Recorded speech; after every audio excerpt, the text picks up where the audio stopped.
Assalamualaikum warahmatullahi wabarakatuh. Alhamdulillahi rabbil alamin. Wassalatu wassalamu ala khatamil anbiya'i wal mursalin. Sayyidina Muhammadin al-amin. Wa ala alihi wa sahbihi at-tayyibin at-tahirin. Amma ba'd. Para penonton, semoga Allah Subhanahu wa taala merahmati dan memberkati kita. Kita masih lagi meneruskan perbincangan kita dalam tafsiran ayat-ayat yang bermula dengan ya ayyuhallazina amanu. Dan kita masih lagi dalam surah An-Nisa, di mana telah pun kita mengambil firman Allah Tabaraka wa Ta'ala pada ayat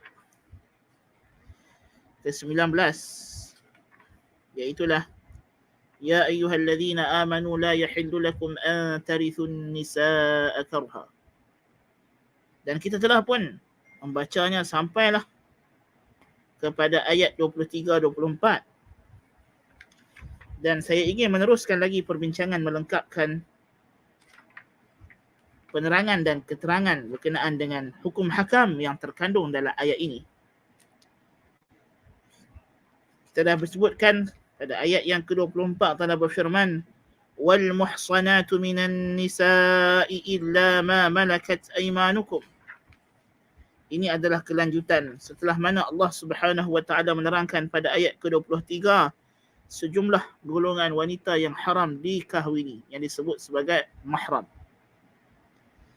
Kemudian ayat 24 telah kata وَالْمُحْصَنَاتُ مِنَ النِّسَاءِ إِلَّا مَا مَلَكَتْ أَيْمَانُكُمْ كِتَابَ اللَّهِ عَلَيْكُمْ وَأُحِلَّ لَكُمْ مَا وَرَاءَ ذَلِكُمْ أَن تَبْتَغُوا بِأَمْوَالِكُمْ مُحْصِنِينَ غَيْرَ مُسَافِحِينَ فَمَا اسْتَمْتَعْتُمْ بِهِ مِنْهُنَّ فَآتُوهُنَّ أُجُورَهُنَّ فَرِيضَةً ولا جناح عليكم فيما تراضيتم به من بعد الفريضة إن الله كان عليما حكيما.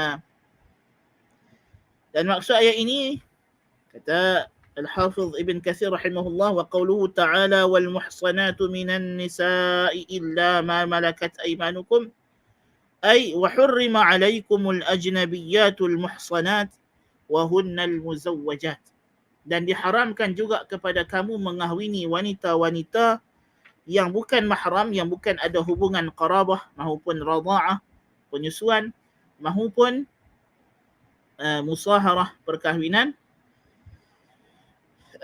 tetapi mereka itu muhsanat. Apa dia muhsanat dalam ayat ini, dalam konteks ini? Kerana kalimah muhsanat datang dalam Quran beberapa konsep, beberapa makna. Jadi kita kena perlu faham konteks kalimah ini setiap mana datang dalam ayat tertentu. Masalahnya dulu masa kita belajar surah An-Nisa, kita telah melihat ya, kalimah muhsanat juga digunakan oleh Allah Tabaraka wa Ta'ala untuk merujuk kepada wanita yang menjaga maruah, yang tidak melakukan zina masalahnya. Jadi itu adalah satu bentuk makna muhsanat, ya.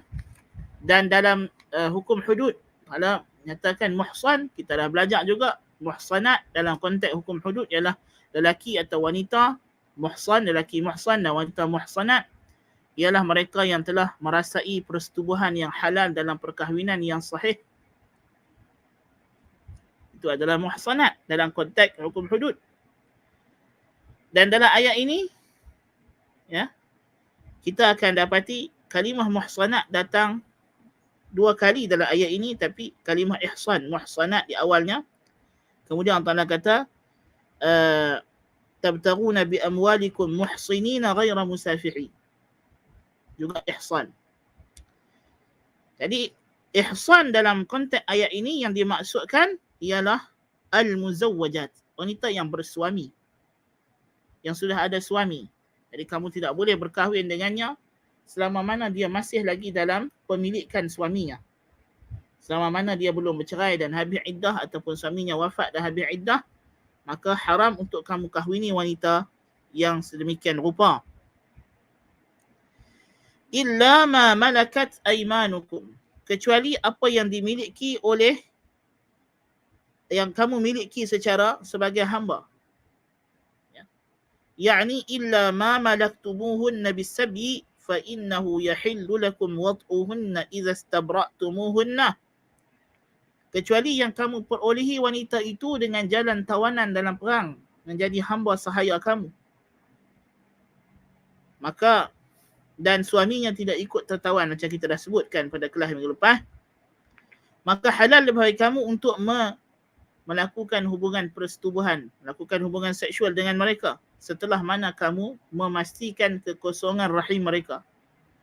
Dan ini setelah dia mengambil hamba sahaya tawanan perang daripada wanita ahli kitab, ya. Kemudian dipastikan rahimnya tidak ada kandungan daripada suaminya yang dahulu yang telah pun terbunuh dalam perang ataupun tidak tertawan sekali, ya. Lalu dipastikan rahimnya tadi telah kosong daripada bayi dengan satu kali haid. Jadi habis daripada haid itu, maka halal lah dengan persetujuan wanita tersebut untuk dijadikan sebagai jariah yang disetubuhi. فَإِنَّ الْآيَةَ نَزَلَتْ فِي ذَلِكَ, kerana kata Ibnu Katsir, tafsiran ini kita tafsirkan begini kerana ayat turun pada peristiwa tersebut. Seperti mana hadis diriwayatkan oleh Imam Ahmad, kata Imam Ahmad, hadatsana Abdul Razzaq qala akhbarana Sufyan wa Thawri an Uthman al-Batti an Abi al-Khalil an Abi Sa'id al-Khudri radhiyallahu anhu qala أصبنا نساء من سبي أوطاس ولهن أزواج فكرهنا أن نقع عليهن ولهن أزواج فسألنا النبي صلى الله عليه وسلم فنزلت هذه الآية والمحصنات من النساء إلا ما ملكت أيمانكم قال فاستحللنا بها فروجهن وهكذا رواه الترمذي عن أحمد بن منيع عن هشيم ورواه النسائي من حديث سفيان الثوري وشعبة بن الحجاج ثلاثتهم عن عثمان البتي ورواه ابن جرير من حديث أشعث بن سوار عن عثمان البتي ورواه مسلم في صحيحه من حديث شعبة عن قتادة كلاهما عن أبي الخليل صالح بن أبي مريم عن أبي سعيد الخدري فذكره وهكذا رواه عبد الرزاق عن معمر عن قتادة عن أبي الخليل عن أبي سعيد به. Jadi hadis ini telah diriwayatkan oleh Imam Ahmad dengan sanadnya daripada Uthman al-Batti yang sanadnya bersambung kepada Uthman al-Batti daripada Abil Khalil daripada Abi Sa'id al-Khudri dengan sanad yang lebih kurang sama. Dikeluarkan juga hadis ini oleh Imam At-Tirmizi dan juga oleh An-Nasa'i, ya. Manakala Imam Muslim telah meriwayatkan juga hadis ini dalam sahihnya menerusi jalan Qatadah daripada Abil Khalil Salih ibn Abi Maryam daripada Abi Sa'id al-Khudri. Jadi hadis ini datang daripada Abi Sa'id al-Khudri yang meriwayatkannya daripada Nabi menerusi muridnya Abil Khalil, dan Abil Khalil ni pula ada anak murid yang meriwayatkan daripadanya dua orang, iaitu Uthman al-Batti dan Qatadah, dan lebih kurang sama dengan sanad yang jalan Qatadah dikeluarkan oleh Abdul Razzaq dalam Musannaf. Di mana maksud hadis ini, Abu Sa'id al-Khudri kata, kami telah menawan sejumlah wanita daripada Bani Autas dalam perang Bani Autas, dan mereka ada suami. Lalu kami tidak suka, kami tak mahu untuk menyetubuhi mereka kerana mereka sudah pun bersuami. Tapi suami mereka ini tentulah tidak ditawan bersama mereka, masih lagi kafir, ataupun telah pun, maknanya dia tidak ditawan dalam perang tersebut, tapi ada negeri kafir mereka.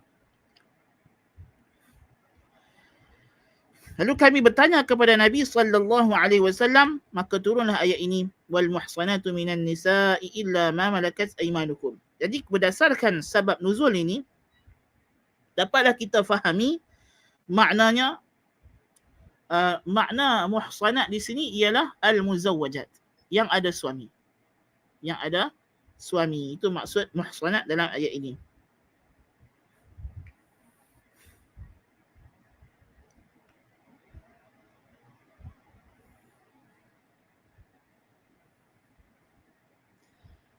Jadi jelaslah makna wal muhsanatu minan nisa hunna zawatul azwaj harramallahu nikahahunna illa ma malakat yaminuka fabay'uha talaquha.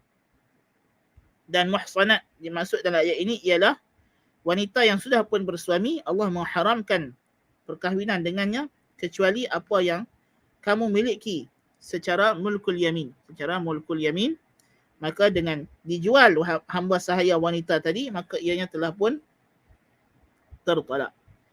Demikian juga hamba sahaya yang dimiliki oleh seorang orang Muslim, ada hamba sahaya wanita yang dia telah setubuhi.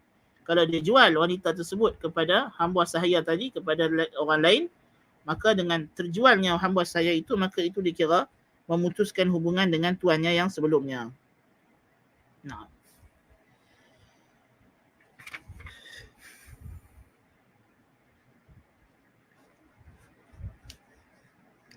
Jadi kesimpulannya ayat ini ialah menceritakan tentang di antara wanita yang haram dikahwini ialah wanita yang sudah pun bersuami. Jadi ini adalah pelengkap kepada senarai mahram-mahram yang disebutkan oleh Allah Subhanahu wa taala pada ayat 23.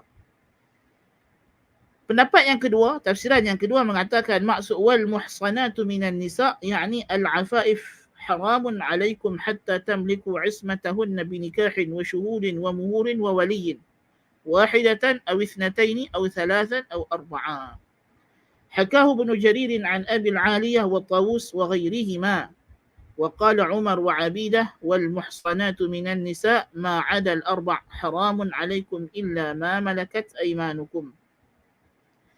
Pendapat yang kedua pula mentafsirkan kalimah muhsanat dengan makna wanita yang terpelihara. Bukan wanita yang bersuami. Wanita yang elok-elok, yang bukan penzina. Wanita muslimah yang baik, yang menjaga kehormatan diri. Yang ini secara bahasa. Ya, ini datang tafsiran yang kedua. Kalau kita kata muhsanat di sini maknanya wanita yang memelihara kehormatan diri, wanita muslimah yang memelihara kehormatan diri, maka apa makna ayat ini? Ya, inilah maksudnya, dan wanita-wanita yang memelihara kehormatan diri mereka haram ke atas kamu menikahi, yakni menyetubuhi mereka sehingga kamu memiliki mereka dengan cara akad nikah. Iaitu dengan adanya saksi mahar wali, sama ada 2 atau 3 atau 4. Yang 1, 2 atau 3, 4 orang. Tafsir ini diriwayatkan daripada Abu Aliyah dan Tawus dan lain-lain. Dan berkata Umar dan Abidah, dan wanita di sini maksudnya ialah apa yang lebih daripada 4, maka haram ke atas kamu kecuali dengan jalan mulkul yamin. Ini juga pandangan tafsiran yang datang daripada sebahagian salaf pada makna ayat ini. Tetapi makna yang paling rajih berkenaan ayat ini, maksud ayat ini ialah makna yang pertama berdasarkan ianya adalah disokong oleh sebab nuzul. Jadi makna al-muhsanat pada ayat ini sebenarnya adalah zawatul azwaj, wanita yang sudah pun bersuami, wanita yang sudah pun bersuami. كتاب الله عليكم أي هذا التحريم كتاب كتبه الله عليكم فالزموا كتابه ولا تخرجوا عن حدوده والزموا شرعه وما فرضه. Kitab Allah alaikum, ketetapan Allah ke atas kamu. Yani hadza kitabun, hadza tahrim, pengharaman ini adalah satu ketentuan yang telah Allah Taala tulis, tetapkan ke atas kamu. Maka lazimilah. Jadi kitab Allah di sini, kalau kita tengok kenapa dia datang dalam keadaan mansub, masdar muakkad, ay kataballahu alaikum kitaban. Allah telah menulis kepada kamu satu ketetapan, Allah telah menetapkan kepada kamu satu ketetapan. Ya. Dan ada juga pandangan mengatakan kitab Allah di sini mansub ala al-ighra, yakni ilzamu kitab Allah. Yani lazimilah, patuhilah ketetapan Allah Subhanahu wa taala ke atas kamu ini. Ya. Yani hukum hakam yang datang bahawa tidak boleh dikahwini kecuali wanita selain daripada wanita yang telah disebutkan, yang dinyatakan dalam ayat ini.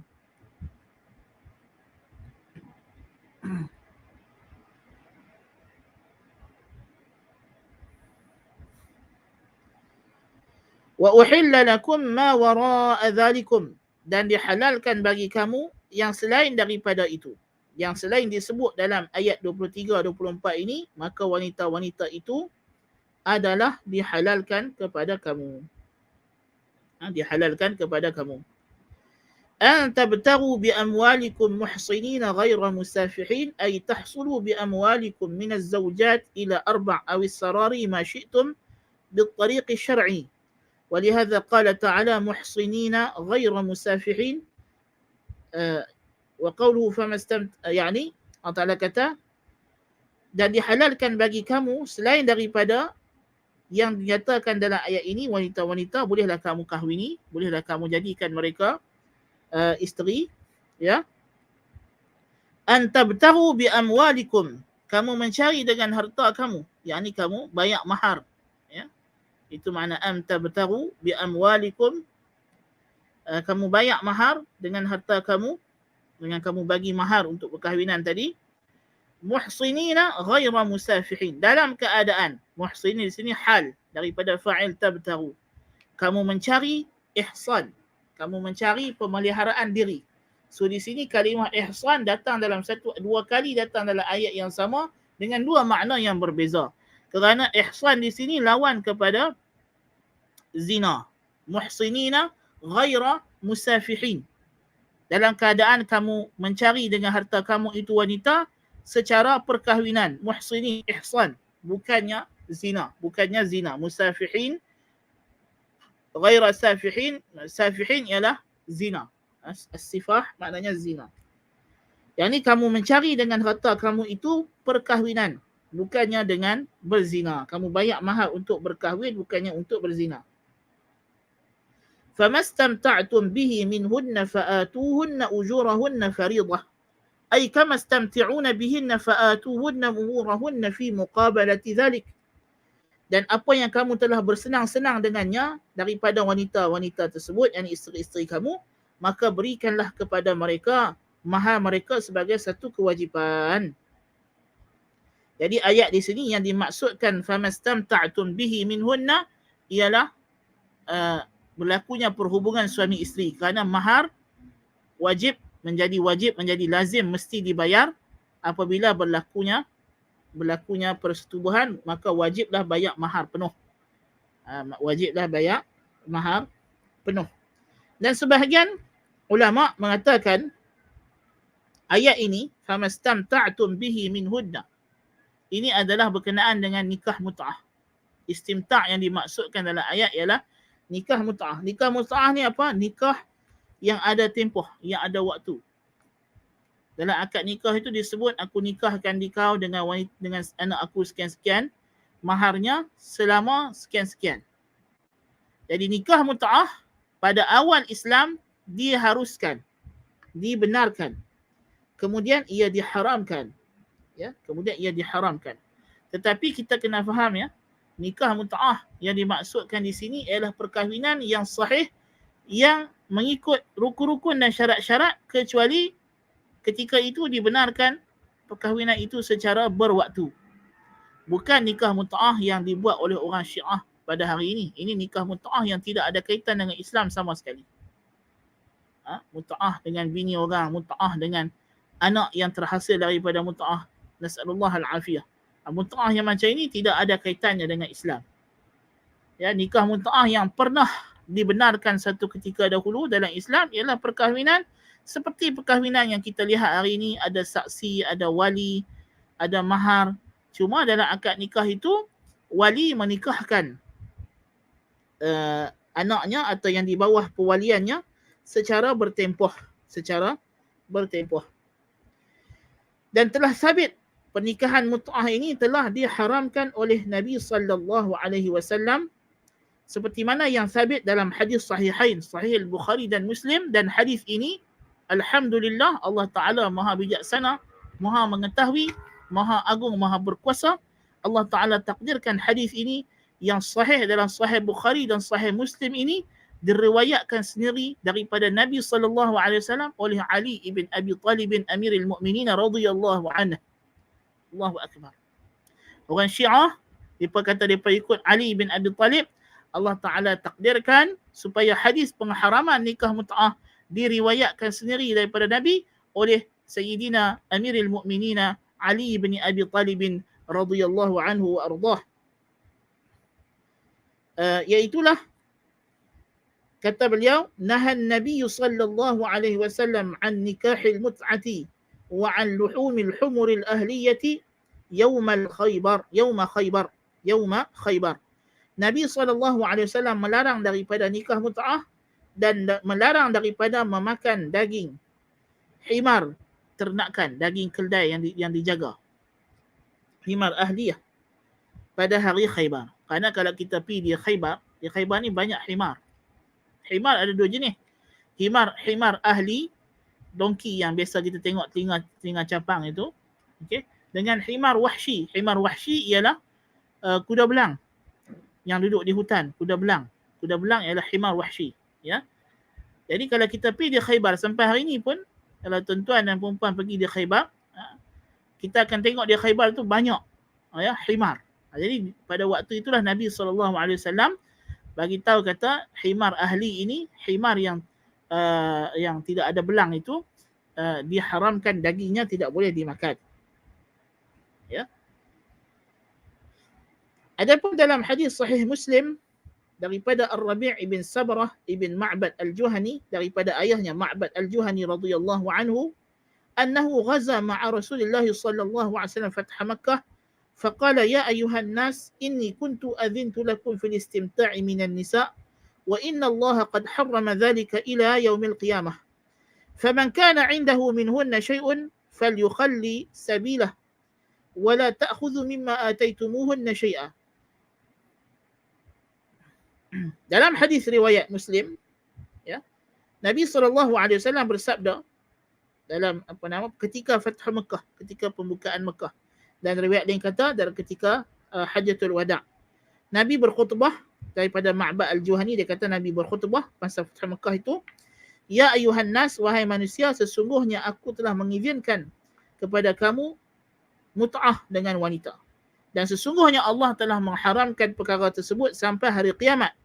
Maka barang siapa yang ada di sisinya sesuatu daripada itu, yakni isteri yang nikah secara mut'ah, maka lepaskanlah jalannya. Yani lepaskan isteri kamu yang kamu nak nikahi secara mut'ah, pernikahan kamu sudah terbatal. Dan jangan kamu ambil daripada apa yang kamu beri kepada mereka daripada mahar sedikit pun. Ya, sedikit pun. Jadi kita dapati ada dua hadis. Satu hadis kata nikah mut'ah diharamkan masa Yaum Khaybar bersama dengan memakan daging himar ahli. Satu hadis lagi kata diharamkan pada Fathu Makkah, ya, ataupun Hajjatul Wada'. Lalu mana satu yang sahih? Kedua-duanya hadis sahih. Hadis Ali yang mengatakan ia diharamkan pada Yaum Khaybar, ini adalah hadis dalam Sahihain. Manakala hadis yang mengatakan ia diharamkan pada Fathu Makkah dalam Sahih Muslim. Waktu Imam Syafi'i rahimahullahu ta'ala wa radhiyallahu an mentafsirkan atau mentakwilkan kedua-dua hadis ini, mengatakan nikah mut'ah ini diharamkan pada Yaum Khaybar tahun 7 Hijrah. Kemudian dia benarkan balik. Kemudian diharamkan selama-lamanya pada hari pembukaan Mekah atau Hajjatul Wada' sampai hari kiamat. Tidak dihalalkan lagi selepas itu. Itulah cara Imam Syafi'i radhiyallahu anhu menjamakkan kedua hadis ini. Nah.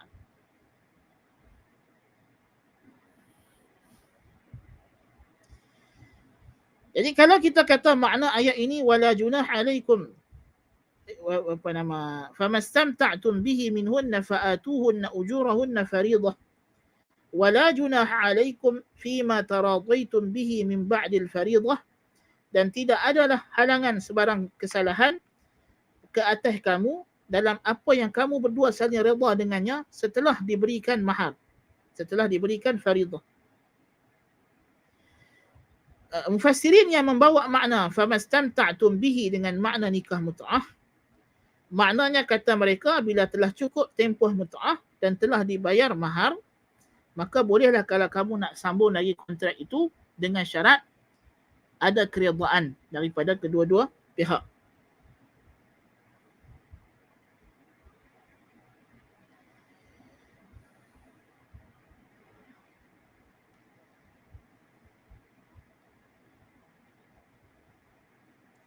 Adapun barang siapa yang mengatakan makna ayat famastamta'tum bihi minhunna fa'atuhunna ujurahunna fariḍah ialah pernikahan biasa, bukan pernikahan mut'ah, bahkan dia berkenaan dengan kewajipan membayar mahar apabila berlakunya hubungan suami isteri, maka di makna ayat ini wala junaha alaikum fima taradaitum bihi min ba'dil fariḍah ay idza faradta laha sadaqan فأبرأتك منه أو عن شيء منه فلا جناح عليك ولا عليها في ذلك.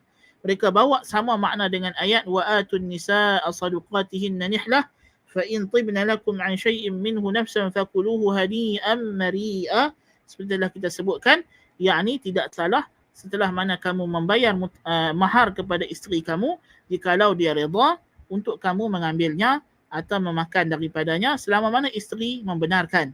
Tidak salah. Yang ni kalau kamu nak ambil sebahagian sedikit daripada mahar kamu untuk kegunaan peribadi kamu, jikalau isteri kamu yang bagi suam dengan redha hati, dengan senang hatinya tanpa paksaan sedikit pun, maka itu adalah makanan yang halal, tidak ada salahnya.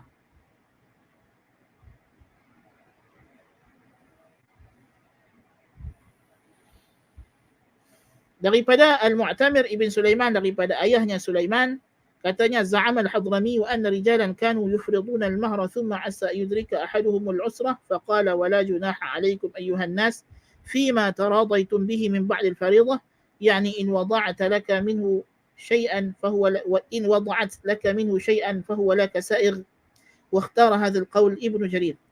Ibn Jarir memilih riwayat yang dia bawa daripada Al-Mu'tamir bin Sulaiman daripada ayah Al-Mu'tamir Sulaiman, ini seorang tabi'in. Dia kata Al-Hadrami mengatakan bahawa apabila lelaki memberikan mahar kemudian mereka mendapat kesusahan, kesempitan keuangan, maka tidaklah salah ke atas kamu wahai sekalian manusia, sekalian orang yang beriman, akan apa yang kamu saling meredai dengannya setelah kamu membayar mahar tersebut. Yakni jikalau si isteri memberikan pengurangan mahar, dia tengok lelaki dia payah nak bayar mahar penuh, mungkin dia kahwin itu apa orang kata bayar ansuran, mahar tu bayar ansuran, tak boleh sahaja. Tapi kalau kata isteri dia kata tak apalah abang, hak balance tu cik halal lah, abang dah bayar separuh 50%, tak apalah hak lagi 50% tu dah dapat dah 10,000, hak lagi baki 10,000 tu tak apalah, kira diskaun, dia kata. So kalau macam itu tak apalah, tak ada masalah, kan. وقال علي بن أبي طلحة عن ابن عباس ولا جناح عليكم فيما تراضيتم به من بعد الفريضة والتراضي أن يوفيها صدقات ثم يخيرها يعني في المقام أو الفراق.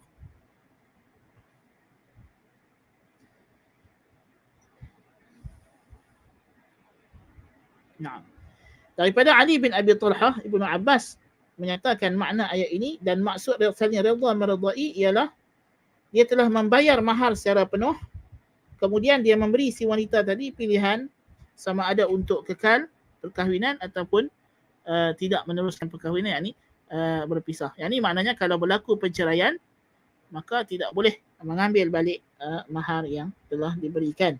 Ala kulli hal, makna ayat yang lebih tepat ialah wallahu ta'ala alam bis-shawab. Kalau kita ambil makna yang pertama bahawa ayat ini berkenaan dengan perkahwinan biasa, yakni makna ayat setelah mana mahar itu dibayar kepada isteri, maka bolehlah si suami mengambilnya atau menggunakan mahar tersebut dengan redha isteri, dengan isteri keredaannya. Jika isteri yang benarkan maka tidak mengapa, adapun tanpa keredaan dan kebenaran isteri maka diharamkan bagi suami mengambil balik mahar tersebut. Naam. Kemudian Allah Ta'ala tutup ayat ini dengan firman-Nya, innallaha kana aliman hakimah, sesungguhnya Allah itu senantiasalah maha mengetahui lagi maha bijaksana. Munasibun zikru hadainil wasfaini ba'da syar'i hadhihi al-muharramat al-'azimah. Amat sesuailah kata Ibn Kathir disebutkan dua sifat Allah Ta'ala ini, iaitulah al-ilm dan al-hikmah, ilmu dan hikmah. Nama Allah Alim, maha mengetahui, maha berhikmah, maha bijaksana, setelah dia meletakkan syariat yang begini agung. Persyariatan yang kalau kita ikut, yang kata kita follow, kita taat, maka akan menghilangkan segala persengketaan, segala permusuhan. Tidak ada lagi sebarang pertengkaran, persengketaan, dan sentiasalah ada keadilan dan tidak akan ada kezaliman. Kerana pensyariatan ni datang daripada yang maha mengetahui, yang maha bijaksana, yang sepatutnya kita rasa tenang. Antara kod yang anda terbaca di online yang sangat menyentuh hati sebenarnya, ialah dia kata kita naik kapal terbang. Kita tak kenal pun pilot tu siapa, tak pernah tengok muka dia. Tapi kita boleh tenang naik kapal terbang pasal kita tahu dia pandai, dia boleh bawa kapal terbang. Kita naik kapal laut pun sama, kita tak tahu siapa dia. Ya. Kita boleh tenang duduk dalam kapal. Ya. Kita duduk di dalam alam ini, yang mengurus atur pentadbiran kita, segala ketentuan hidup kita ialah Allah yang maha mengetahui, yang maha bijaksana. Jadi kenapa kita tidak boleh tenang dengan hukum hakam Allah? Allahu Akbar. Kalau kita rasa kita boleh terima manusia sebagai jurumudi kita, sedangkan manusia ini terdedah kepada segala kelemahan kita. Kalau kita naik kapal terbang, kita naik kereta api, kita rasa mengantuk, jurumudi kapal terbang pun boleh rasa mengantuk. Dan macam-macam kesilapan dan kelemahan yang boleh berlaku, tapi kita boleh tenang, kita boleh seronok naik kapal terbang, naik kereta api. Ya, walaupun terbukti telah berlaku pelbagai kecelakaan, aksiden dan sebagainya, tapi kita masih lagi boleh yakin dan kuat zan keselamatan kereta api itu jika mengikut cara-cara yang sahih pembawaannya. Kenapa kita tidak boleh tenang dengan Allah yang tidak akan silap, yang tidak akan lupa, yang tidak akan tidur, tidak mengantuk? Ya. Kenapa kita tidak boleh tenang dengan hukum hakam yang Allah Ta'ala beri kepada kita dan ikut dengan sepenuh jiwa raga kita, menyerah diri, Islam, menyerahkan diri kita dengan sepenuhnya kepada ketentuan dan hukum hakam Allah Subhanahu wa Ta'ala. Jadi sebagai tambahan, kita eloklah kita sebut balik perkara-perkara ataupun senarai mahram yang telah disebutkan dalam ayat ini keseluruhannya, yang akan baca petikan daripada kitab Matla'un Nurain, kitab fiqh, untuk merumuskan balik supaya kita ingat mahram-mahram, wanita-wanita yang dilarang dikahwini, dan telah disebut ke ayat 23 dan ayat 24. Kata pengarang rahimahullah ta'ala,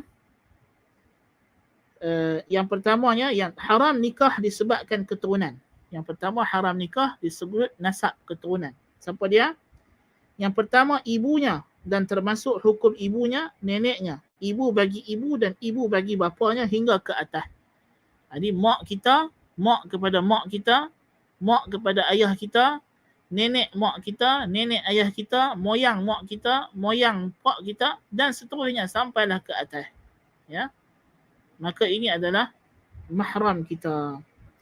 Yang kedua, anak perempuan hingga ke bawah. Anak perempuan hingga ke bawah ni maksud apa? Anak perempuan, yakni anak kita dengan isteri kita. Anak yang terhasil daripada benih kita. Dan juga anak yang lahir daripada anak kita. Anak perempuan kita berkahwin dapat cucu, yang ini cucu kita. Cucu kita pula kahwin dapat cicit. Cicit kita kahwin dapat piut. Ini semua dia panggil anak perempuan dan ke bawah. Ini adalah mahram. Yang kedua secara keturunan. Yang ketiga, saudara perempuan, sama ada seibu sebapa atau sebapa atau seibu.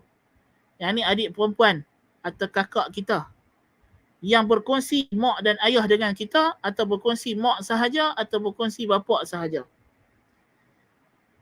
Yang keempat, anak perempuan bagi saudara lelaki, sama ada seibu sebapa atau sebapa atau seibu. Jadi abang kita atau kakak kita, adik lelaki kita, adik perempuan kita ada anak, maka anak dia yang perempuan itu adalah mahram kita, tidak boleh dikahwini. Anak penakan, tak kiralah anak penakan itu adalah anak saudara kita yang seibu dan sebapak dengan kita, atau sebapak sahaja atau seibu sahaja. Anak perempuan bagi saudara perempuan, sama ada anak. Jadi anak perempuan bagi saudara lelaki, sama juga anak perempuan bagi saudara perempuan. Ya. Sama ada seibu sebapa atau sebapa atau seibu. Khalah, yakni saudara perempuan bagi ibu. Ya. mak kita, ada kakak, ada adik perempuan. Sama ada seibu sebapa atau sebapa atau seibu. Sama ada kakak mak kita itu atau adik perempuan mak kita itu sebapa dengan mak kita atau seibu sebapa atau seibu sahaja atau sebapa sahaja, maka ini makcik kita ni, mak long, mak ngah, mak su kita ni adalah mahram kita. Yang ketujuh, ammah, iaitulah bapa, iaitulah mak saudara sebelah bapa, yakni saudara perempuan bagi bapa kita. Sama ada dia seibu sebapa dengan pak kita, seibu sahaja, sebapa sahaja dengan pak kita, makcik, mak long, mak ngah, mak su, mak ndak yang merupakan adik-beradik pak kita. Maka ini adalah mahram. Ini adalah mahram. Tapi kalau mak su, mak long, mak ngah tu ialah isteri kepada pak penakan kita. Kita ada pakcik. Pakcik tu siapa? Adik ayah kita. Atau adik mak kita, lelaki. Dia kahwin. Bini dia adalah mahram dari sudut dia adalah isteri kepada pak penakan kita sahaja. Walaupun kita panggil dia makcik, tapi dia mahram selama mana dia berkahwin dengan pak penakan kita. Kalau kata berlaku perceraian atau pak penakan kita wafat, meninggal dunia, maka habis iddah, dia menjadi halal untuk kita. Kalau kita nak kahwin pun boleh. Kalau tak mahu pun tak apalah. Jadi dia mahram sementara. Bukan, itu mahram ni ada dua kategori. Mahram mu'abbad, mahram selama-lamanya sampai hari kiamat, dan mahram mu'aqqad, mahram sementara. Ya. Jadi yang ayat ke-24 yang kita baca tadi, wanita yang bersuami, ini mahram sementara. Sementara selama mana dia ada suami. Jadi dia adalah wanita ajnabi, wanita asing. Ya. Dan haram segala perempuan yang 7 tersebut pula dengan sebab radha'. Yakni 7 perempuan yang kita sebut ni, ibu, anak perempuan, ibu hingga ke atas, anak perempuan hingga ke bawah, saudara perempuan, sama ada seibu, sebapa atau seibu, anak perempuan bagi saudara lelaki, sama ada seibu, sebapa atau seibu, anak perempuan bagi saudara perempuan, sama ada seibu, sebapa atau seibu, saudara perempuan bagi ibunya, sama ada ibu, seibu, sebapa atau seibu, saudara perempuan bagi bapa, sama ada seibu, sebapa atau seibu. 7 orang ni, haram segala perempuan yang 7 itu tersebut pula dengan sebab radha'. Sebab radha', yakni sebab susuan. Maka sebab susuan haram berkahwin dengannya, iaitu perempuan yang menyusukan engkau, dan perempuan yang menyusukan engkau dengan wasitah atau tidak. Jadi haram yang pertama mak susuan kita, kemudian nenek susuan kita. Nenek susuan tu dia kata apa dia? Perempuan yang menyusukan engkau. Mak susu kita ada mak susu juga. Jadi mak susu dia tu mahram kita. Atau perempuan yang memperanakkan perempuan yang menyusukan engkau dengan wasitah atau tidaknya. Yakni kalau mak betul, mak kandung kepada mak susuan kita pun sama juga. Atau perempuan yang memperanakkan bapa susu engkau. Yakni mak susuan kita ada suami. Ya. Maka suami itu mak dia, mak kepada bapa susuan kita juga adalah mahram, macam nenek kita sendiri.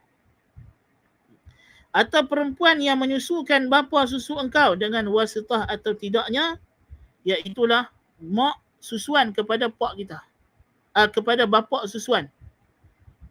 Pak susu kita itu, yakni suami kepada ibu susuan kita, ada ibu susu juga. Mak susu dia tu juga adalah mahram kita. Atau perempuan yang menyusukan lelaki yang memperanakkan engkau. Atau pak kandung kita, pak kita sendiri. Ya. Ada ibu susuannya. Maka nenek susuan kita itu adalah mahram dengan kita. Dan perempuan yang menyusu dengan laban air susu engkau atau laban furuk engkau, sama ada engkau daripada nasab atau daripada redha'. Demikian juga anak susuan. Kita ada isteri kita menyusu budak. Maka anak susu kita itu adalah anak susuan kita. Atau anak kita menyusukan anak orang. Maka baby itu adalah cucu susuan kita. Demikian juga cicit susuan kita sampai ke bawah. Sama ada engkau daripada nasab atau daripada redha'. Sama juga. Katakanlah kita ada ibu susu tadi, ya, dan anaknya menyusukan anak orang lain pula. Saudara susuan kita menyusukan anak orang lain, maka itu juga adalah daripada mahram kita. Dan anak perempuan bagi perempuan yang tersebut hingga terkebawah sekaliannya anak susu engkau.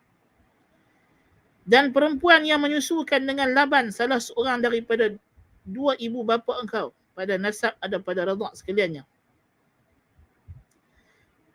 Saudara susu engkau.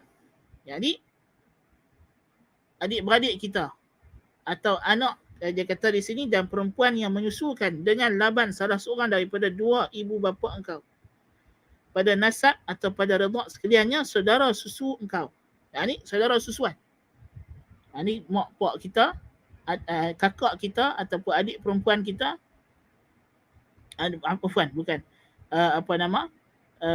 kita ada sekali menyusu dengan kita ataupun dia menyusu dengan mak kita. Dia menyusu dengan mak kita.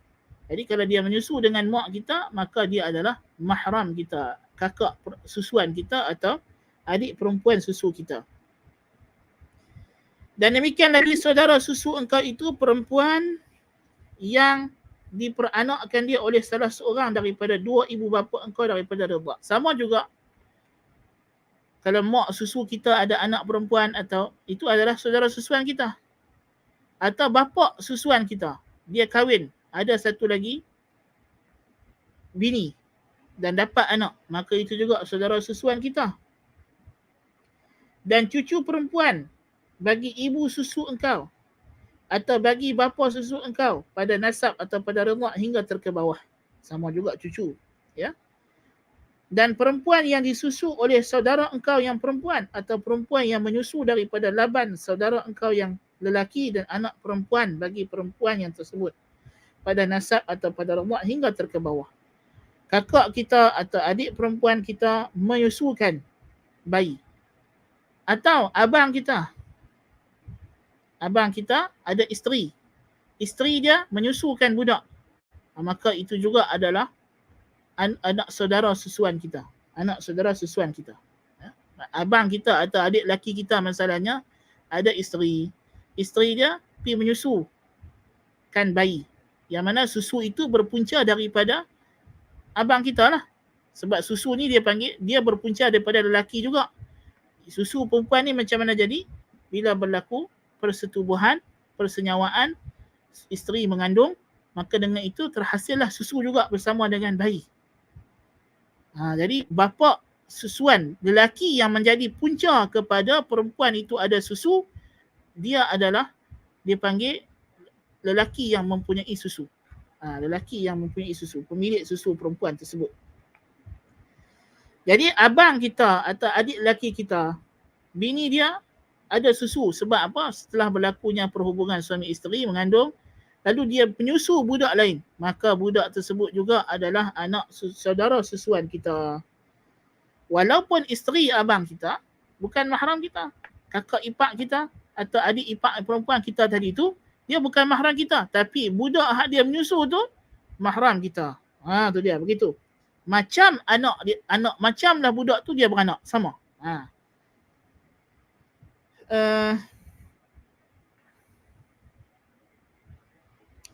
Demikianlah, dan anak perempuan bagi perempuan yang tersebut dan daripada nasab atau pada redha' hingga terkebawah. Demikianlah anak saudara susuan kita itu dia beranak, dapat anak atau dia menyusu pula orang lain. Maka semua itu adalah anak saudara cucu kepada cucu susuan kita, cucu saudara susuan kita. Dan anak perempuan pada nasab atau pada ridha' bagi orang yang disusukan dia oleh ibu engkau pada nasab atau menyusu ia dengan laban bapa engkau pada nasab jika terkebawah anak perempuan itu sekalipun sekaliannya anak perempuan bagi saudara lelaki engkau yang susu atau anak perempuan bagi saudara perempuan engkau yang susu. Dia kata apa? Anak perempuan pada nasab atau pada ridha' bagi orang yang disusukan dia oleh ibu engkau. Ini mak kita menyusu, ya, dan anak susuan iaitulah saudara susuan kita tadi dapat anak, maka itu adalah anak saudara susuan kita. Sama ada anak itu ialah dengan cara dia beranak, dia kahwin dia beranak, ataupun dengan dia pula pergi menyusu.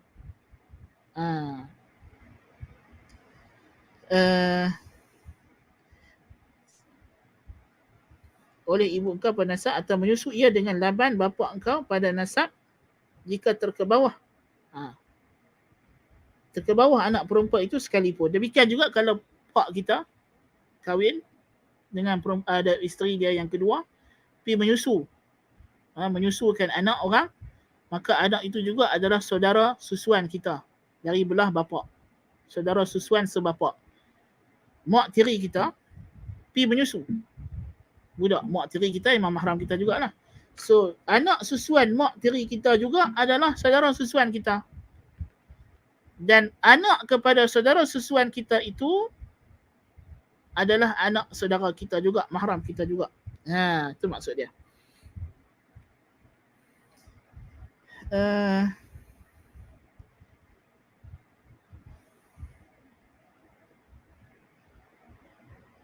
Anak perempuan bagi saudara lelaki engkau yang susu atau anak perempuan bagi saudara perempuan engkau yang susu. Sama lah. Dan saudara perempuan pada nasab atau ridha' bagi bapa susu engkau. Atau saudara perempuan bagi bapa saudara engkau. Yang ni dia kata, dan saudara perempuan pada nasab atau ridha' bagi bapa susu engkau. Yang ni pak kita ada kakak susuan. Secara susuan, dia menyusu sekali dengan pak kita dengan wanita yang sama, ataupun anak kepada mak susuan dia, yang ni nenek susuan kita, maka itu adalah mak saudara susuan kita. Mak saudara susuan kita.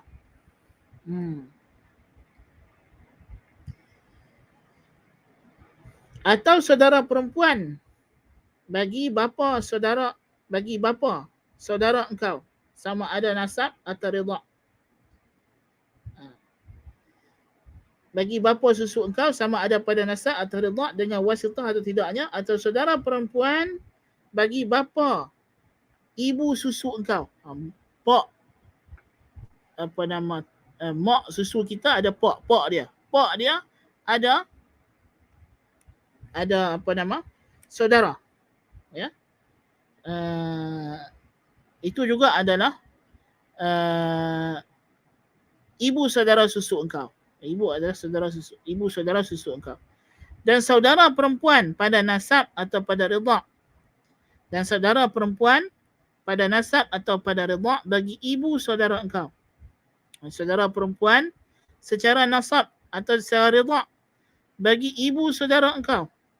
Atau saudara perempuan, mak saudara kita ada adik susuan atau kakak susuan. Maka dia juga adalah mahram. Atau saudara perempuan bagi ibu susu engkau, sama ada pada nasab atau ridha'. Mak susu kita ada adik-beradik. Adik-beradik mak susu kita itu adalah mahram kita, ataupun mak susu kita tu sendiri dia menyusu dengan orang lain.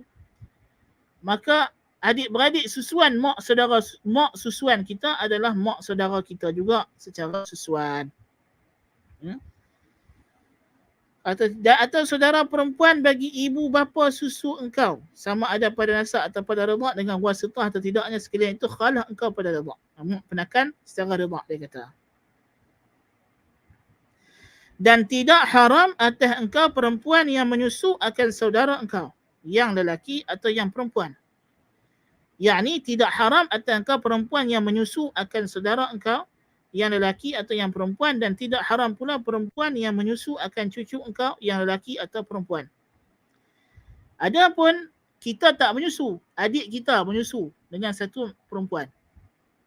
Jadi dia adalah ibu susuan kepada adik kita yang lelaki. Ya, adik kita yang lelaki ataupun perempuan, kita tak menyusu. Adik kita atau abang kita yang pergi menyusu dengan dia, dengan makcik tu. So makcik tu dengan kita tak ada kaitan. Yang mahram tadi itu semua adalah untuk adik kita hak menyusu tadi. Atau abang kita hak menyusu dengan dia. Kita tak ada kaitan.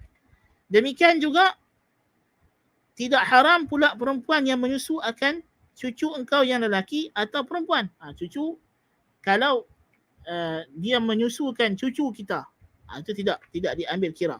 Ya. Perempuan tu memang menyusukan cucu kita. Jadi datuk dia dengan ibu susuan kepada cucu dia tidak mahram, tidak mahram. Dan tidak pula ibu bagi perempuan yang menyusu akan anak engkau. Tidak pula ibu bagi perempuan yang menyusu akan anak engkau. Yakni mak kita bagi anak kita menyusu dengan satu perempuan. Mak dia pun bukan mahram kita. Mahram kepada anak kita, bukan mahram bagi kita. Kan? Demikian lagi tidak haram perempuan yang menyusu akan anak engkau. Dan tidak haram anaknya yang perempuan. Adapun mak susuan anak kita juga tidak haram pada kita. Anak kita menyusu dengan satu perempuan. Dia adalah mak susuan anak kita. Ya. Adapun kita dengan dia bukan mahram. Anak dia bukan mahram kita. Anak dia adalah saudara perempuan susuan anak kita. Tapi dengan kita bukan mahram. Ya. Dan tidak haram atas engkau saudara perempuan bagi saudara engkau yang lelaki pada nasab atau pada radha'. Dan tidak haram atas engkau saudara perempuan bagi saudara engkau yang lelaki pada nasab atau pada radha'.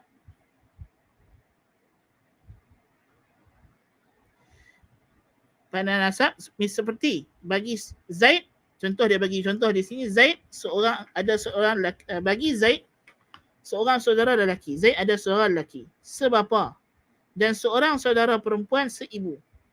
Maka haruslah bagi saudara lelaki yang sebapanya itu berkahwin dengan anak akan saudaranya yang perempuan itu. Ini dia kata tadi Zaid ada saudara lelaki sebapa. So Zaid dengan abang dia ni kongsi pak. Ya. Dan seorang saudara perempuan seibu. Dan Zaid pula ada kakak. Ya. Kakak ini mak. Satu mak dengan dia, bapa lain. So Zaid dengan abang dia ini mahram. Ini adalah abang lah, abang dia pasal satu kongsi bapa. Dengan perempuan yang satu mak dengan Zaid, ini adalah mahram dia, kakak seibu. Tetapi abang sebapa Zaid dengan saudara seibu Zaid, mereka tak mahram. Contoh, okey. Pak kita kahwin dengan satu perempuan ni ada anak. Ya. Ada anak. Okey. Ada anak. Mak kita mak kita ada abang. Kita dengan batu mak kita beranak kita, dia kahwin lain. Okey. Dapat anak lelaki. Contoh kita kata Zaid tadi, mak dia ada saudara perempuan seibu. Mak dia kahwin dengan lelaki lain dapat anak. Okey, dulu mak Zaid dengan bapa Zaid kahwin dapat Zaid. Lepas tu berlaku perceraian, mak dia kahwin dengan orang lain dapat anak perempuan. So anak perempuan ini adalah saudara perempuan Zaid. Pak dia pun lepas bercerai kahwin dengan orang lain dapat anak lelaki pula. Anak lelaki ini adalah abang kepada Zaid. Abang sebapa. Anak perempuan yang mak dia baru beranak dengan lelaki baru adalah saudara perempuan Zaid. Tetapi anak perempuan saudara perempuan Zaid yang anak perempuan mak dia ni dengan lelaki baru, dengan anak pak dia dengan bini baru, yang depa dua orang ni bukan mahram. Bukan mahram, depa boleh kahwin. Itu maksud dia. Sebab orang Melayu dia keliru bila kita sebut adik-beradik tiri. Adik-beradik tiri ada berapa jenis? Sebab orang Melayu, Zaid dengan kakak, dengan adik perempuan dia hak baru dapat dengan mak dia dengan laki baru ni, orang Melayu biasa panggil adik tiri juga. Abang dia yang pak dia beranak, pak dia kahwin lain, dapat adik lelaki, ini pun orang Melayu panggil adik tiri juga. Kan?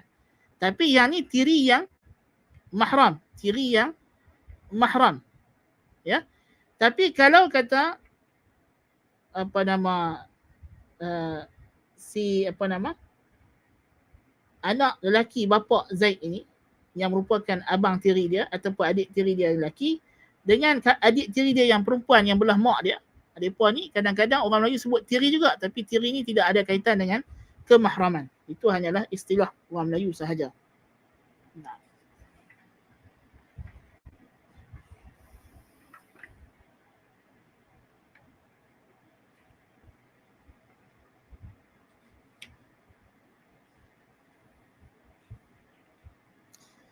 Jadi kesimpulannya, susuan yang diharamkan dengan sebab susuan itu ialah haram berkahwin dengan ibu susuan, ibu susunya dan bapa susunya dan nenek susunya hingga ke atas.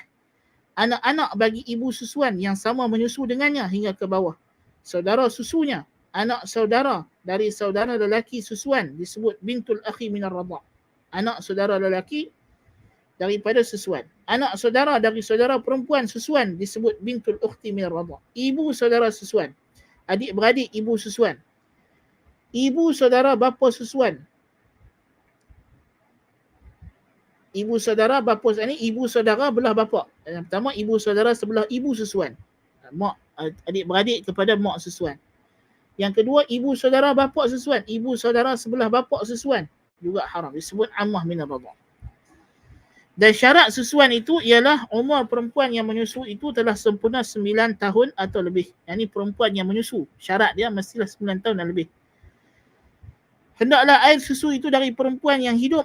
Kalau perempuan mati di perah susu tak dikira. Hendaklah yang keluar daripada susu perempuan itu ialah air susu, bukanlah yang lain daripada seperti darah. Hendaklah perempuan yang menyusui itu bukan khunsa muskil. Khunsa muskil ni tidak wujud dari segi praktikal. Ya. Orang yang ada dua alat kelamin dan kedua-duanya berfungsi. Itu tidak ada sebenarnya. Yang ada khunsa wadih. Hendaklah air susu perempuan itu terjadi daripada nikah. Maksudnya susu perempuan itu daripada nikah, bukannya daripada lain-lain dengan diambil ubat dan sebagainya. Hendaklah umur kanak-kanak yang menyusu itu kurang daripada 2 tahun. Jadi isu orang yang tak kahwin. Dia ambil ubat bagi ada susu. So dia tidak ini tidak termasuk dalam makna tersebut. Maksudnya kalau lepas tu dia kahwin, kalau mak susu kita tu dia ambil ubat bagi ada susu. Kemudian dia kahwin. Jadi adakah lelaki yang dia baru kahwin itu adalah ibu bapa susuan kita? Tidak. Tidak. Pasal apa? Dia bukan daripada susu yang kita menyusu daripada mak susu kita tu, bukan daripada dia, bukan daripada lelaki tu. Walaupun kita dengan mak susuan kita tu ialah of course lah ibu susuan kita. Hendaklah umur kanak-kanak yang menyusu itu kurang daripada 2 tahun, yakni dengan kiraan hijrah, bukan kiraan miladi. Hendaklah air susu yang dihisap oleh kanak-kanak itu sampai ke dalam perutnya. Hendaklah kalau dia menyusu sikit tak sampai perut, temuk, tak dikira lagi. Hendaklah ia menyusu itu genap 5 kali menurut kebiasaan. Macam kita dah sebut, dia menyusu, dia lepas, tu dikira sekali. 5 kali kenyang, kita kata. Hendaklah 5 kali susuan itu bercerai-cerai masa dan tempatnya di antara satu dengan yang lain. Dia bukan direct. Kalau dia tengah menyusu, lepas tu dia lepas sat, lepas tu dia sambung balik, itu baru dikira satu. Ya, sampailah dia lepas betul, lepas tu duduk lagi setengah jam pula ataupun sejam lepas tu atau 2 jam lepas tu baru dia menyusu pula, maka itu adalah, kalau kita kata baby kan, dia menyusu 2 jam sekali kan. 2 jam yang seterusnya susu pula, itu kiraan kedua. Hendaklah 5 kali susu itu dengan yakin. Kalau dia ragu-ragu 5 ke 4 dah, dia kata. Jadi kira yang dia ambil yang 4 lah, sebab asalnya tidak ada hubungan mahram. Adapun dengan sebab musaharah, sebab berkahwin. Isteri anak engkau dan isteri bapa engkau. Isteri anak engkau, yang ni menantu perempuan kita, dan isteri bapa engkau, yang ni mak tiri kita, dan ibu isteri engkau, ini mak mentua kita. dan jika dahulu daripada dukhul dengannya sekalipun. Yakni mak mentua kita tu macam mana jadi mahram kita dengan akad nikah.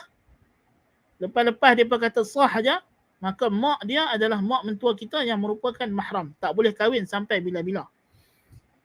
Dan anak perempuan bagi perempuan yang sudah engkau dukhul dengannya pada ketika hidup, jika pada dubur sekalipun, sama ada pada segala yang empat, pada nasab atau pada redha dengan wasitah atau tidaknya. Dia kata, iaitulah anak tiri kita. Kalau kita dah dukhul dengan bini kita, dah berlaku hubungan suami isteri. Walaupun hubungan suami isteri itu mungkin hubungan yang salah, tidak diizinkan syarak, seperti nas'alullah al-afiyah, dia melakukan liwat pada isterinya, maka itu juga dikira menjadikan anak tiri tadi adalah mahram. Kalau dia bercerai dengan bini dia, sebelum dia dukhul dengan bini dia tidak berlaku perhubungan seksual dengan bini dia cerai, bini itu ada anak dengan laki yang dulu, maka anak tersebut, anak tiri itu tidak dikira mahram. So, anak tiri menjadi mahram dengan hubungan seksual. Bukan semata-mata nikah. Bukan semata-mata nikah, tapi dengan hubungan seksual. Berbeza dengan mak mentua. Mak mentua menjadi mahram dengan semata-mata akad nikah. Ya. So disebut kesimpulannya ialah ibu mertua hingga ke atas, mak mentua, nenek mertua, ya. Menantu hingga ke bawah. Menantu hingga ke bawah. Ini cucu kita lah. Ibu tiri hingga ke atas. Dengan anak tiri hingga ke bawah jika telah bersetubuh dengan isterinya itu. Adapun jikalau belum bersetubuh, maka tidaklah haram dan boleh berkahwin pula dengan anak tirinya itu, iaitu setelah diceraikan ibunya. Ya. So ini adalah kesimpulan hukum hakam mahram yang dinyatakan dalam kitab-kitab fiqh. Bolehlah dirujuk, dan tentulah berkenaan dengan kita kata tadi, penyusuan itu, sebab Nabi SAW kata yuhramu minar radha'ah ma yuhramu minan nasab. Diharamkan secara susuan apa yang diharamkan secara nasab. So apa yang diharamkan dengan nasab, maka haram dengan cara menyusu. Itu point dia. Itu yang kita sebut, yang bincang, yang nampak macam pening-pening sikit dari susuan tu, balik kepada tengok tan nasab. So apa yang hubungan kita dengan wanita itu secara nasab macam mana? Dia kalaulah dianggarkan, dia ni kalaulah mak susu aku tadi adalah mak kandung aku. So perempuan ni macam mana? Oh, perempuan ni kalaulah mak susu aku tadi adalah mak kandung aku, maka perempuan ni adalah mak saudara aku. Sebab dia ni adalah kakak mak susu aku. So dia adalah mahram. Dia adalah mahram. So kita anggarkan nasab, lepas tu kita tengok susuan. So apa yang menjadi hubungan pada nasab, haramlah secara susuan. Itu maksud dia. Yuhramu minar radha'ah ma yuhramu minan nasab. Nah. So itu adalah kesimpulan berkenaan dengan hukum hakam berkenaan dengan mahram.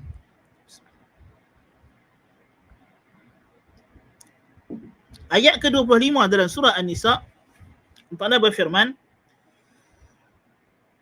وَمَنْ لَمْ يَسْتَطِعْ مِنْكُمْ طَوْلًا أَنْ يَنْكِحَ الْمُحْصَنَاتِ الْمُؤْمِنَاتِ وَمَنْ لَمْ يَسْتَطِعْ مِنْكُمْ طَوْلًا أَنْ يَنْكِحَ الْمُحْصَنَاتِ الْمُؤْمِنَاتِ فَمِمَّا مَلَكَتْ أَيْمَانُكُمْ مِنْ فَتَيَاتِكُمُ الْمُؤْمِنَاتِ وَاللَّهُ أَعْلَمُ بِإِيمَانِكُمْ بَعْضُكُمْ مِنْ بَعْضٍ فَانكِحُوهُنَّ بِإِذْنِ أَهْلِهِنَّ وَآتُوهُنَّ أُجُورَهُنَّ بِالْمَعْرُوفِ مُحْصَنَاتٍ غَيْرَ مُسَافِحَاتٍ وَلَا مُتَّخِذَاتِ أَخْدَانٍ فَإِذَا أُحْصِنَّ فَإِنْ أَتَيْنَ بِفَاحِشَةٍ فَعَلَيْهِنَّ نِصْفُ مَا عَلَى الْمُحْصَنَاتِ مِنَ الْعَذَابِ ذَلِكَ لِمَنْ خَشِيَ الْعَنَتَ مِنْكُمْ وَأَنْ تَصْبِرُوا خَيْرٌ لَكُمْ وَاللَّهُ غَفُورٌ رَحِيمٌ. Ayat 25 ni masih lagi meneruskan tentang larangan bernikah dengan perempuan tertentu. Apa dia? Dalam ayat ini Allah Ta'ala kata, وَمَنْ لَمْ يَسْتَطِعْ مِنْكُمْ طَوْلًا أي وَمَنْ لَمْ يَجِدْ طَوْلًا أي سَعَةً وَقُدْرَةً. Barang siapa dalam kalangan kamu yang tidak memperolehi keluasan rezeki dan kemampuan. Ay yankihal muhsanatil mu'minat ay al-harair. Di sini muhsanat makna baru lagi. Untuk bernikah dengan wanita merdeka yang mukmin. Muhsanat dalam ayat ni lain pula maksud dia. Di sini muhsanat datang lawan dengan mamlukah, dengan perempuan hamba sahaya. So muhsanat di sini ialah wanita yang merdeka. Siapa yang tidak mampu berkahwin dengan wanita yang merdeka daripada kalangan kamu kerana tak cukup wang, tak ada kemampuan dari segi ekonomi,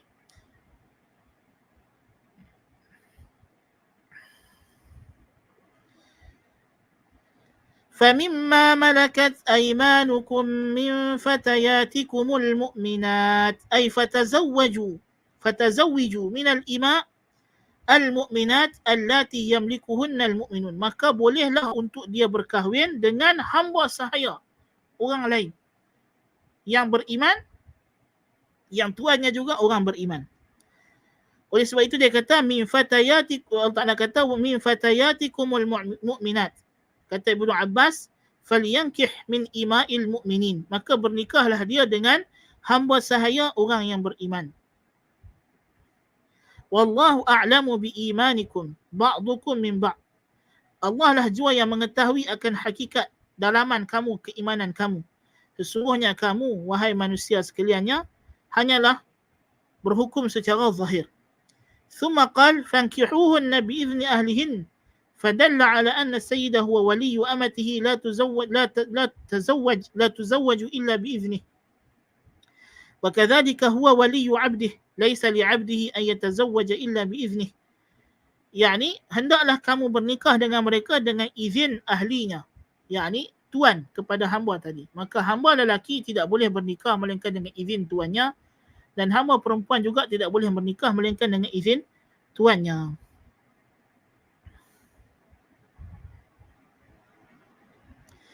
فإن كان مالك الأمة امرأة زوجها ما يزوج المرأة بإذنها. Kalau tuan hamba tadi adalah perempuan, seorang perempuan ada hamba perempuan, lalu ada orang minang hamba perempuan ni nak berkahwin, maka siapa yang jadi wali? Wali kepada tuan dia. Wali kepada tuan dia. Dialah yang akan yang boleh mengahwinkan hamba perempuan tadi. Wa atuhunna ujurahunna bil ma'ruf, dan berilah mahar mereka dengan cara ma'ruf. Yani janganlah sebab kamu kahwin tu hamba kamu bayar mahar yang lebih kurang, tak sepatutnya. Tidak boleh. Menangkan dia perkahwinan, kamu kena bayar mahar macam mana kamu kahwin macam biasa. Wal muhsanat ay afaif 'anil zina la yata'atinah. Walihadza qala ghaira musafihat. Ujurahunna bil ma'rufi muhsanatin ghaira musafihat. Muhsanat di sini lain pula. Muhsanat di sini muhsanat yang lawan dengan musafihat. Yang ini secara perkahwinan, bukan secara zina. Wala muttakhidhati akhdan, dan bukan juga mengambil mereka sebagai teman tidur. Ini mengambil mereka sebagai girlfriend semata-mata. Sebab pelacuran ni ada dua jenis. Ya. Yakni sama ada kamu zina itu kalau pelacur yang dia tak kira siapa, dia tukar-tukar lelaki, itu dia panggil musafihat. Adapun muttakhidhati akhdan, yakni dia adalah perempuan simpanan secara tetap. Yakni dia seorang lelaki saja, dia melacur untuk seorang lelaki sahaja. Yang ini juga adalah Tuhan larang, termasuk dalam makna zina. فَإِذَا أُحْصِنَّ فَإِنْ أَتَيْنَ بِفَاحِشَةٍ فَعَلَيْهِنَّ نِصْفُ مَا عَلَى الْمُحْصَنَاتِ مِنَ الْعَذَابِ. Jikalau hamba sahaya tadi telah berkahwin, lalu dia masih lagi berzina, maka hendaklah dihukum hukuman zina hamba yang telah berkahwin ialah separuh daripada hukuman orang merdeka. Orang merdeka. Macam mana separuh? Kita kata orang merdeka, Kalau dia dah berkahwin, ada suami atau isteri, dia berzina kena rejam sampai mati. Adakah maksud di sini rejam separuh mati? Tidak. Maksud di sini ialah disebat 50 kali. Jadi kalau hamba sahaya berzina, maka disebat 50 kali. Itu maksud ayat. Ya.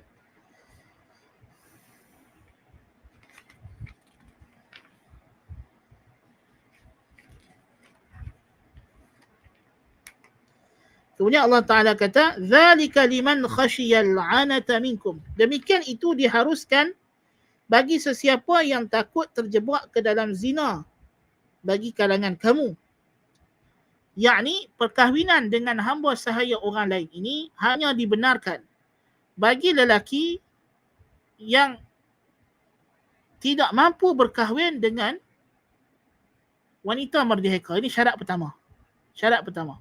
Syarat yang kedua ialah dia tak mampu mengawal dirinya daripada terjebak ke dalam zina kerana dia begitu keinginan seksualnya sudah pun membuak-buak.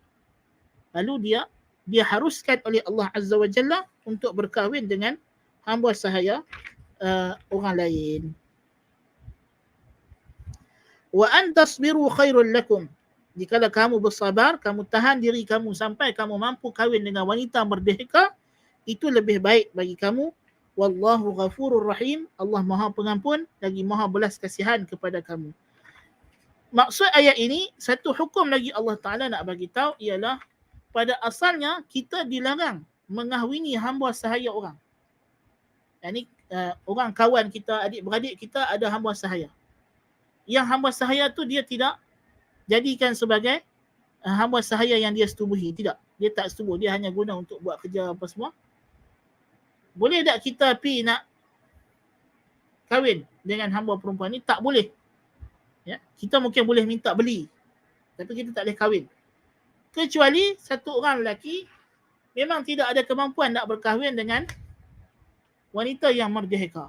Sebab wanita merdeka ni perlukan nafkah, tempat tinggal dan sebagainya. Berbanding dengan kalau dia kahwin dengan hamba sahaya ni di bawah tanggungan tuan dia. Ya, walaupun kita berkahwin dengan dia, tapi dia di bawah tanggungan tuan dia. Ya, tempat tinggal dia, makan minum dia. Kan? Jadi dibenarkan. Dengan satu syarat lagi, ialah dia tidak dapat mengawal lagi syahwatnya. Yang ni dia sudah ada keinginan seksual yang tinggi dan ada kemungkinan untuk dia berzina sebab ada jalan-jalan untuk dia buat zina. Mungkin dia ni seorang yang tidak dikenali dalam kalangan masyarakat orang biasa, yang mana kalau dia buat zina pun mungkin orang tak heran sangat. Orang tak pandang sangat isu itu berbanding kalau orang tu ada kedudukan. Ya, kalau dia pergi berzina mungkin akan menjatuhkan lebih teruk lagi air mukanya daripada orang biasa. Ya. Maka orang yang macam ini ditakuti dia akan mudah terjebak dengan zina sebab dia ada dorongan dan dia ada laluan.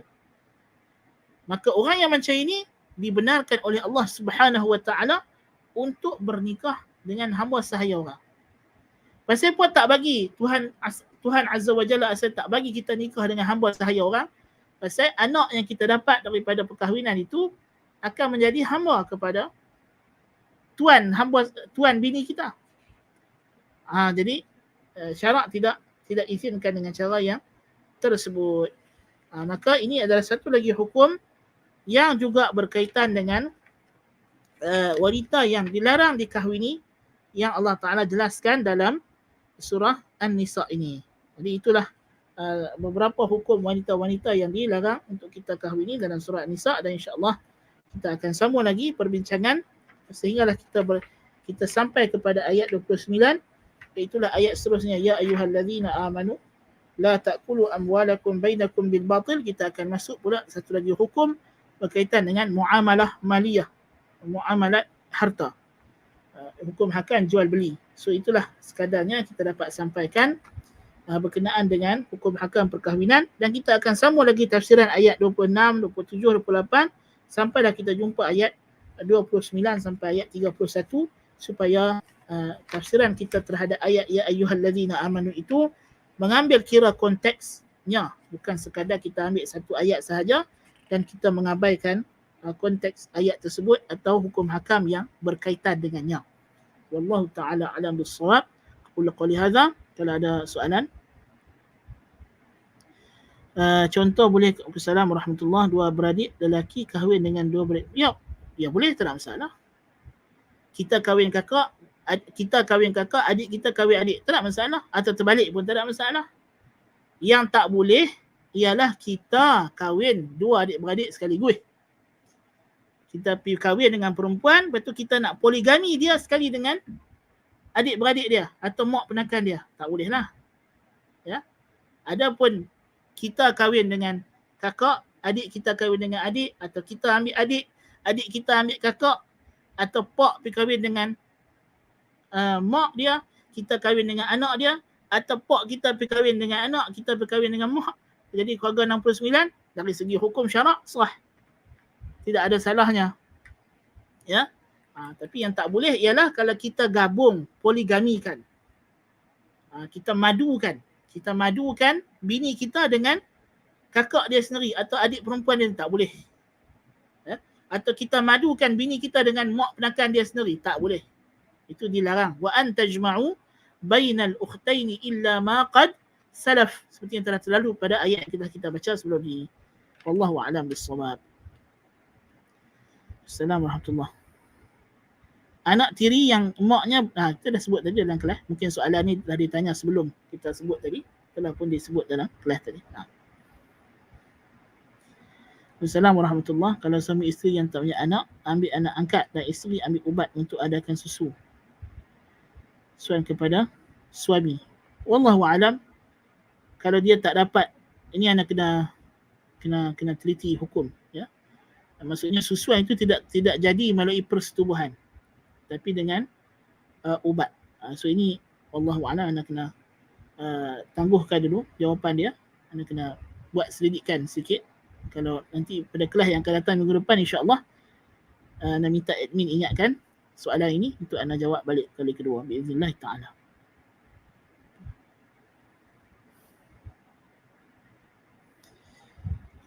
Ibu tiri menjadi mahram atau bukan mahram kepada suami kepada anak tiri perempuan. Baca tu. Ibu tiri menjadi mahram atau bukan kepada suami kepada anak tiri perempuan wanita itu. Suami anak tiri. Maksudnya suami anak tiri. Dah senang cerita kan? Jadi anak tiri ada suami. Ya. Adakah menjadi mahram? Tak, dia bukan dari sudut itu, tidak. Dia tidak ada dari segi nasab pun tidak, dari segi musaharah pun tidak, dari segi susuan pun tidak. Tapi kalau kata berlaku perceraian, kita kata tadi, perceraian dengan bapa dia ataupun pak mentua dia mati, maka itu tidak dikira mahram. Tidak dikira mahram. Wassallallahu nabiyina Muhammad wa ala alihi wa sahbihi wa baraka wa sallam. Subhanakallahumma bihamdika asyhadu an la ilaha illa anta astaghfiruka wa atubu ilaik. Assalamualaikum warahmatullahi wabarakatuh.